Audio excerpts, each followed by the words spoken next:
নতুন বছর ১৪৩৩-কে স্বাগত জানিয়ে পশ্চিমবঙ্গে পালিত হচ্ছে পহেলা বৈশাখ। নববর্ষের নতুন সূর্যোদয়ের সঙ্গে শুরু হয় উৎসবের আমেজ। কলকাতায় মঙ্গল শোভাযাত্রা, সাংস্কৃতিক অনুষ্ঠান ও প্রভাত ফেরির মধ্য দিয়ে বাংলা নববর্ষ উদযাপন হয়। ধর্ম বর্ণ নির্বিশেষে সর্বস্তরের মানুষ মেতেছে ঐতিহ্যবাহী বর্ষবরণ উৎসবে। ভোরের আলো ফুটতেই কলকাতার পাশাপাশি পশ্চিমবঙ্গের বিভিন্ন প্রান্ত থেকে বের হয় নববর্ষের প্রভাত ফেরি।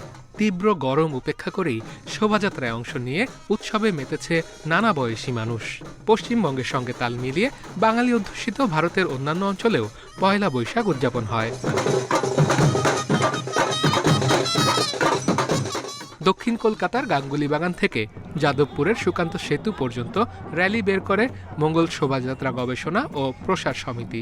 সকাল ৮টায় পার্ক স্ট্রিটে ভারতীয় জাদুঘর থেকে বর্ণাঢ্য বৈশাখী শোভাযাত্রা বের করে কলকাতার ভাষা ও চেতনা সমিতি।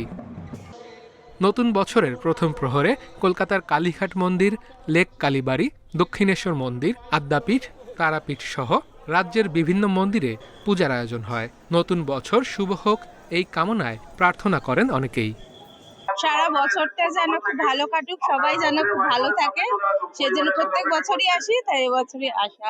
এটা বাঙালির প্রাণের উৎসব তো বটেই, তবে আমার মনে হয় সর্বধর্ম সমন্বয়ের উৎসব।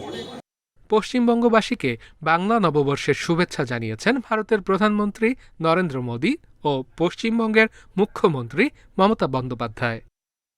সবাইকে অনেক অনেক নমস্কার। ভালো থাকবেন সকলে। বাংলার একটা ঐতিহ্য, বাংলার একটা গরিমা আছে, এটা আমাদের বাংলার নববর্ষ, এবং সাথে সাথে অনেক রাজ্যেরও নববর্ষ আছে। এছাড়াও একাডেমি অফ ফাইন আর্টসের রানুচ্ছায়া মঞ্চে চলছে নববর্ষ বরণের নানা আয়োজন। এর মধ্যে রয়েছে গান, কবিতা, নাচ, নাটক, জাদু, পুতুল নাচ সহ বিভিন্ন পরিবেশনা। উৎসব প্রাঙ্গণে ছিল পান্তা ভাত, শুটকি, শরবত, মাছ ভাত ও আলু পোস্ত সহ মুখরোচক সব খাবার।